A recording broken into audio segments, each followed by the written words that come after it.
So anti-dumping subsidies and countervailing duties has a related case study, which is the US versus China steel and aluminum tariffs.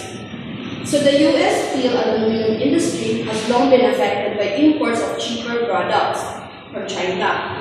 The US government has argued that China provides unfair subsidies to its steel and aluminum producers, allowing them to export this product at artificially low prices, leading to dumping in the US market. In response, the US Department of Commerce and the International Trade Commission investigate the China's pricing practices and determined that China's firms were indeed dumping steel and aluminum products into the US market. The US imposed anti-dumping duties to counteract the unfair pricing and countervailing duties to offset government subsidies provided to Chinese manufacturers. What is dumping? Dumping occurs when a company exports a product at a price lower than its normal value. This can harm domestic industries by undercutting local producers. The WTO allows countries to impose anti-dumping duties to counteract this practice. Dumping is a trade practice where a company or country sells goods in a foreign market at a price lower than their domestic market, sometimes even below production costs. This gives them an unfair advantage, harming local businesses in the importing country. As a result, countries can impose anti-dumping duties to protect their domestic industries, but they must provide evidence that dumping is happening and has caused harm. Anti-dumping measures.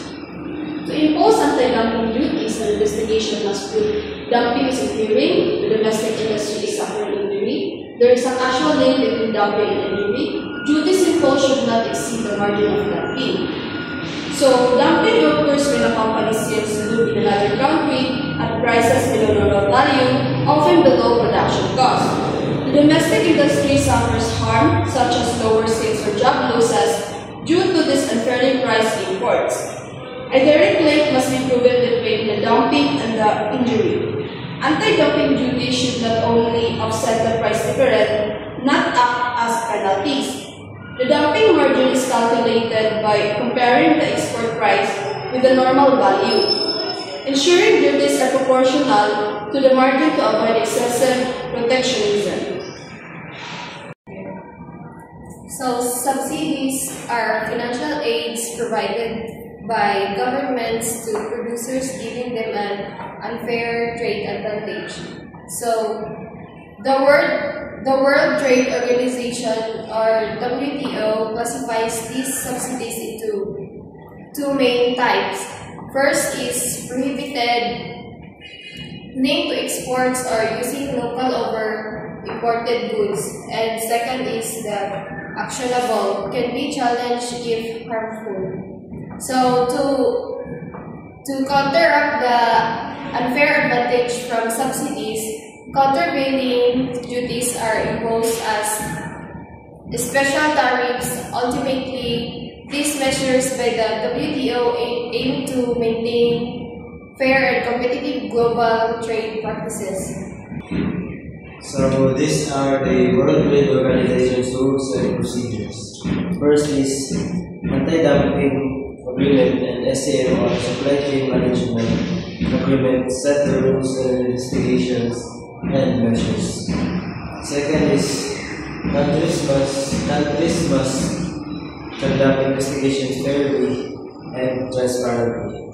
And last is disputes can be settled through World Trade Organization's DSP or dispute settlement body. In conclusion, anti-dumping and countervailing measures are crucial for fair trade. WTO rules ensure these measures are used fairly and not for protectionism. Transparency and due process are essential in applying these trade remedies. So, anti-dumping and countervailing measures ensure fair trade by preventing market distortions from unfair pricing and subsidies. These measures protect domestic industries from unfair competition, ensure a level playing field in international trade, prevent monopolization by stopping unfair dumping practices, maintain global trade stability under WTO rules, which promote fairness and transparency. The WTO ensures these measures are applied justly with transparent investigations and proportional duties, preventing issue and promoting fair trade practice. So anti-dumping subsidies and countervailing duties has a related case study, which is the US versus China steel and aluminum tariffs. So the US steel and aluminum industry has long been affected by imports of cheaper products from China. The US government has argued that China provides unfair subsidies to its steel and aluminum producers, allowing them to export this product at artificially low prices, leading to dumping in the US market. In response, the US Department of Commerce and the International Trade Commission investigate the China's pricing practices and determined that China's firms were indeed dumping steel and aluminum products into the US market. The US imposed anti-dumping duties to counteract the unfair pricing and countervailing duties to offset government subsidies provided to Chinese manufacturers.